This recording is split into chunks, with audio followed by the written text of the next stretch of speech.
नमस्कार बच्चों, this is Ram Bishnoi and you are watching geography group.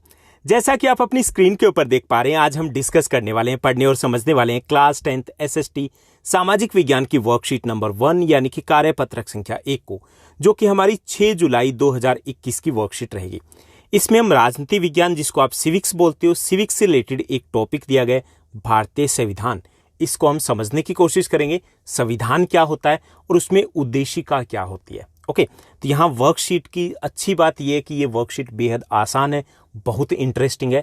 आपको जुलाई में जितनी भी वर्कशीट मिलेगी वो सभी वर्कशीट बेसिक कंसेप्ट पर बेस्ड रहेगी, यानी जो कुछ हमने 9th में पढ़ा है उससे रिलेटेड कुछ इंपॉर्टेंट टर्म्स है वो हम समझने की कोशिश करेंगे। लेकिन इसका मतलब ये नहीं कि ये इंपॉर्टेंट नहीं है, बहुत इंपॉर्टेंट है आपके एनटीएससी एग्जाम के लिए, बहुत इंपॉर्टेंट है आपकी क्लास 10th के लिए, क्योंकि जो भी हम 10th क्लास में पढ़ेंगे वो हमें समझने में आसानी होगी अगर हम इन कंसेप्ट को समझ जाते हैं। आज की वर्कशीट में हम बात करेंगे भारतीय संविधान की। सबसे पहले बात आती है संविधान क्या होता है। ओके, संविधान आपने 9th क्लास में बहुत बार इस शब्द को पढ़ा होगा। किसी भी देश को या किसी भी संस्था को चलाने के लिए कुछ नियमों, कायदे, कानूनों की आवश्यकता होती है, उसे बोलते हैं हम संविधान। यानी कि किसी भी देश को या संस्था को चलाने के लिए हमें कुछ नियम, कायदे, कानूनों की आवश्यकता होती है, उनके कलेक्शन को, उनके संग्रह को हम संविधान कहते हैं। आपके स्कूल में आप जाते हो, सुबह 8 बजे जाते हो, मॉर्निंग शिफ्ट के बच्चे हैं वो 7 बजे जाते हैं। ओके, तो वो जब आप जाते हो तो जाने का टाइम फिक्स है, आपके क्लास इंचार्ज कौन होंगे वो फिक्स है, आप कब कौन सा पीरियड लगेगा वो सब कुछ फिक्स है। तो वो क्या है, नियम, कायदे, कानून हो गए, तो वो वहाँ का संविधान हो गया। ओके, ऐसे हमारे देश में जो कानून है तो वो हमारे देश का संविधान हो गया। आपके घर में भी संविधान होता है।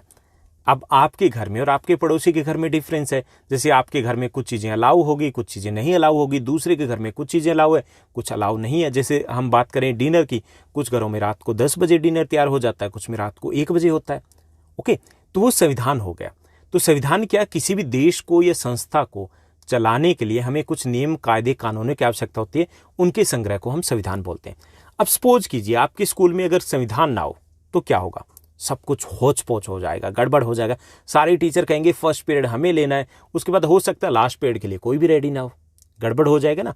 ऐसे ही हो सकता है आप में से जो बैक बेंचर्स स्टूडेंट्स हैं वो 7 बजे के बजाय 11 बजे जाना पसंद करें, या 1 घंटे के बाद कहें कि मेरा पढ़ने का मूड नहीं है, मैं तो घर चला। ऐसा भी हो सकता है, गड़बड़ हो जाएगा। तो हमें अच्छे से चलाने के लिए, प्रशासनिक सुविधा के लिए हमें नियम, कायदे, कानूनों की आवश्यकता होती है। ये जो संविधान होता है ये 2 टाइप का होता है। एक तो हो सकता है लिखित, जैसे हमारे देश का संविधान है, जैसे आपके स्कूल का संविधान है, वो रिटन में है। ओके, दूसरा हो सकता है अलिखित, जैसे हमारे घर का संविधान है, कहीं लिखा हुआ नहीं ना, लेकिन नियम बने हुए हैं कि ऐसा होगा तो वैसे ही नियम चलते हैं। ऐसे ही ब्रिटेन की बात करें, हम इंग्लैंड की बात करें, तो वहाँ का संविधान भी अलिखित है, कहीं पे लिखित नहीं है। तो एक चीज़ तो क्लियर होगी कि संविधान क्या होता है और कितने प्रकार का होता है। अब हम बात करेंगे उद्देशिका की। ये जो उद्देशिका है, इस वर्कशीट की अगर हम बात करें तो वर्कशीट बेहद आसान है, लेकिन इसमें जो उद्देशिका का एक पिक्चर दिया गया है वो बिल्कुल भी क्लियर नहीं है। लेकिन इसको आपने बहुत बार देखा है, आप 6th क्लास से इसको देखते आ रहे हो, क्योंकि आपके एनसीईआरटी की बुक में सबसे पहले यही दिया होता है। ये उद्देशिका क्या होती है, आपने मूवी देखी होगी। मूवीज जब आती है तो मूवीज से पहले उसका ट्रेलर आता है। ट्रेलर में क्या होता है, ट्रेलर में दिखाया जाता है कि ये मूवीज़ के मेन सीन दिखाए जाते हैं, हमें मोटे तौर पे आइडिया लग जाता है कि इस मूवी में क्या है, कि ये कॉमेडी मूवी है, रोमांटिक है, एक्शन मूवी है, सब कुछ आइडिया लग जाता है, उसके मेन कैरेक्टर कौन है ये आइडिया लग जाता है। ऐसे ही संविधान की उद्देशिका होती है, जो संविधान का ट्रेलर होता है। ओके, इसमें मोटे तौर पर बताया जाता है कि ये संविधान किसने तैयार किया, कब तैयार हुआ, किसके लिए तैयार किया गया और इसमें मोटे तौर पे क्या रहने वाला है। ऐसे ही हम जो प्राइवेट पब्लिकेशन की बुक लेके आते हैं उसमें पहले दिया होता है, एक प्रीफेस दिया होता है, उसमें बताया जाता है कि ये पुस्तक किसने लिखी है, कौन सी क्लास के लिखी है, और इसमें मोटे तौर पे इसके मेन फीचर्स क्या है, इजी लैंग्वेज है, ऐसी कुछ बातें उसमें लिखी होती हैं। तो वो ट्रेलर होता है बुक का, उसे हम बोलते हैं प्रस्तावना या फिर उद्देशिका। तो ये हमारी संविधान की उद्देशिका या प्रस्तावना है। सबसे पहले तो हम इसको समझने की कोशिश करते हैं, उसके बाद इस पर आधारित प्रश्नों को हल करेंगे। आप अपनी एनसीईआरटी की बुक में से इसको रीड कर सकते हो सकता है आपको ठीक से दिखाई ना दे, लेकिन मैं आपके लिए रीड कर देता हूं। ओके, ये उद्देशिका है। हम भारत के लोग, पहले लिखा गया हम भारत के लोग, इसका मतलब इसको तैयार किसने किया, भारतीय संविधान को हमने तैयार किया है, भारतीयों ने तैयार किया, हमारे देशवासियों ने तैयार किया। भारत को एक संपूर्ण प्रभुत्व संपन्न, समाजवादी, पंथ निरपेक्ष, लोकतंत्रात्मक गणराज्य बनाने के लिए उसके समस्त नागरिकों को। तो यहाँ पहली चीज, जो पहला ही लाइन है उसमें पहली चीज तो क्लियर होगी कि ये हमारे देशवासियों के द्वारा तैयार किया गया और इसमें संविधान के द्वारा भारत को क्या डिक्लेयर किया गया, क्या घोषित किया गया कि संपूर्ण प्रभुत्व संपन्न राष्ट्र है। यानी संपूर्ण प्रभुत्व संपन्न राष्ट्र कौन सा होता है? जो खुद के डिसीजन खुद ले सकता है। हम गुलाम नहीं रहे ना आज़ादी के बाद, तो हम संपूर्ण प्रभुत्व संपन्न है, अपने डिसीजन हम खुद लेते हैं। समाजवादी मतलब जो समाज की भलाई के लिए कार्य करे, ओके, समाज में समानता के लिए कार्य करे, ऐसा देश इस संविधान के द्वारा बनाने का प्रयास किया गया। और पंथ निरपेक्ष भी घोषित किया गया संविधान के द्वारा। पंथ निरपेक्ष होता है कि एक ऐसा राष्ट्र जिसका अपना कोई राष्ट्रीय धर्म ना हो, यानी जहां पर धर्म के आधार पर किसी प्रकार का भेदभाव ना हो, सभी धर्मों को एक समान दर्जा प्राप्त हो। हमारे देश में भी ऐसा ही कुछ है। हर व्यक्ति स्वतंत्र है किसी भी धर्म को मानने के लिए, किसी भी धर्म को ना मानने के लिए, ये उसकी मर्जी है। तो हम पंथ निरपेक्ष है। ऐसी लोकतंत्रात्मक लोकतांत्रिक देश घोषित किया गया। आज़ादी के बाद हमने डिसाइड किया कि हमारे यहाँ पे चुनी हुई सरकार होगी, लोग जनता वोट के द्वारा चुनेंगे सरकार को, तो हम लोकतांत्रिक देश है। और गणराज्य भी है। गणराज्य वो देश होता है जिस देश के मुखिया का चुनाव होता है। हमारे यहाँ पे देश के मुखिया कौन है? राष्ट्रपति। चुनाव होता है ना, तो हम गणराज्य है। ब्रिटेन गणराज्य नहीं है। क्यों? क्योंकि वहां पे महारानी है और महारानी का चुनाव नहीं होता है, ओके, इसलिए हम रिपब्लिक है, जबकि ब्रिटेन रिपब्लिक कंट्री नहीं है। तो पहली लाइन से दो लाइनें हैं, उनसे क्लियर हो गया कि इस संविधान के द्वारा भारत में क्या क्या प्रमुख विशेषताएं रहेगी, कौन कौन सी विशेषताएं हैं जिनकी घोषणा की गई। साथ साथ उसके समस्त नागरिकों को हमारे लिए क्या किया गया? सामाजिक, आर्थिक और राजनीतिक न्याय के लिए प्रयास किए गए, यानी कि सबको एक समान दर्जा दिया गया, चाहे वो राजनीतिक अधिकार हो, चाहे वो सामाजिक अधिकार हो, आर्थिक अधिकार हो, वो एक समान हमें दिए गए। विचार, अभिव्यक्ति, विश्वास, धर्म और उपासना की स्वतंत्रता सभी को दी गई, यानी कि हम किसी भी अपने विचार को व्यक्त करने की अभिव्यक्ति की स्वतंत्रता है हमारे देश में है। हम किसी के बारे में भी किसी भी तौर पर अपने विचार को व्यक्त कर सकते हैं, क्योंकि हमारे पास अभिव्यक्ति की स्वतंत्रता है। हमारे पास धार्मिक स्वतंत्रता है, जिसकी हमने ऊपर भी बात की थी। प्रतिष्ठा और अवसर की समानता भी हमें दी गई है। किसी भी तरीके का भेदभाव हमारे देश में नहीं हो सकता। कानून के सामने सब एक बराबर है, चाहे वो पीएम हो, चाहे वो पीएन हो। पीएम का वोट एक होता है, पीएन का वोट एक होता है। ऐसा नहीं कि पीएम है तो उनके 10,000 होंगे, हमारे तो एक रहेगा, ऐसा नहीं है। चाहे वो अंबानी अडानी हो, चाहे वो हम हो, आम लोग हों, एक ही वोट है। तो हमारे यहाँ पर समानता है, वो स्थापित की गई संविधान के द्वारा।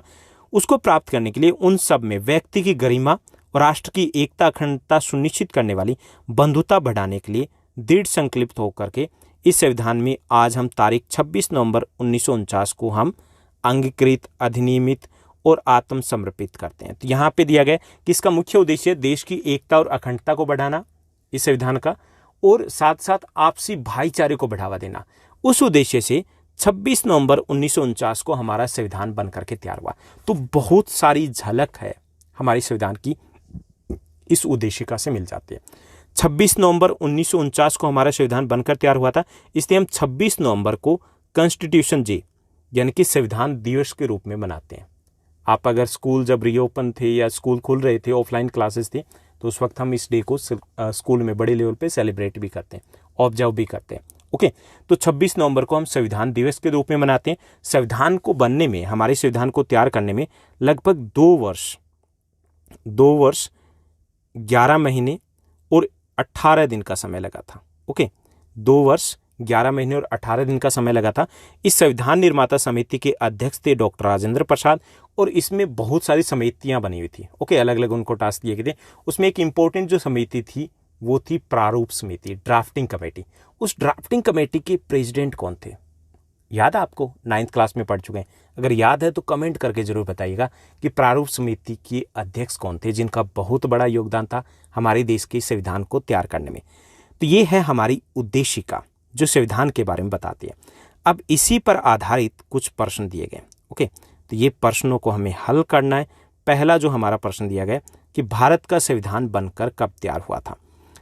भारत का संविधान 26 नवंबर 1949 को बनकर के तैयार हुआ था। इसको हमने लागू किया था 26 जनवरी 1950 को, ओके। बनकर तैयार हो गया था 26 नवंबर 1949 को।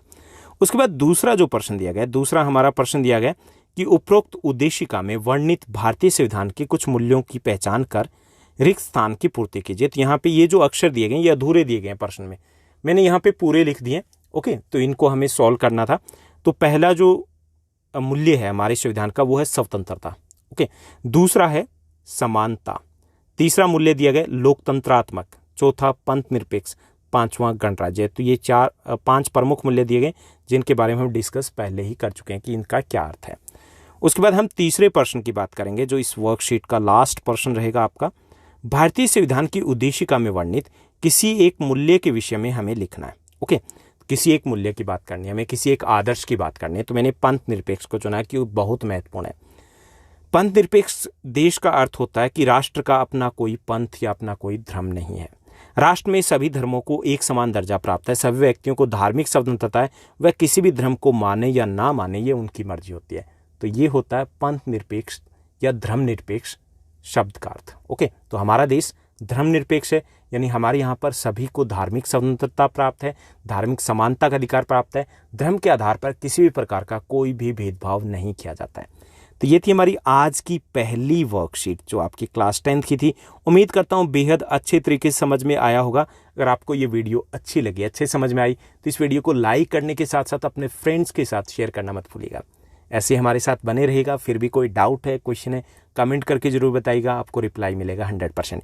इसके अलावा ये जो वर्कशीट है इन सभी के आपको नोटिफिकेशन नहीं मिल पाते। ओके, इसका अपना एक कारण है कि आपको 24 आवर्स में एक यूट्यूब चैनल से 3 ही नोटिफिकेशन मिल सकते हैं। तो इसलिए आपको टाइमली नोटिफिकेशन मिल पाए, आप उसके लिए टेलीग्राम चैनल को ज्वाइन कर सकते हो। टेलीग्राम का लिंक डिस्क्रिप्शन बॉक्स में दिया गया है, या फिर आप ज्योग्राफी गुरु जो आपकी स्क्रीन के ऊपर दिख रहा है इसको टाइप कीजिए, सर्च कीजिए, ज्वाइन कीजिए।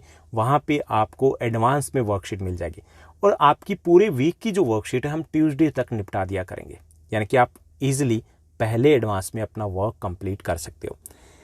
आज के लिए बस इतना ही। Thank you, bye bye, have a nice day. मिलते हैं नेक्स्ट वीडियो में।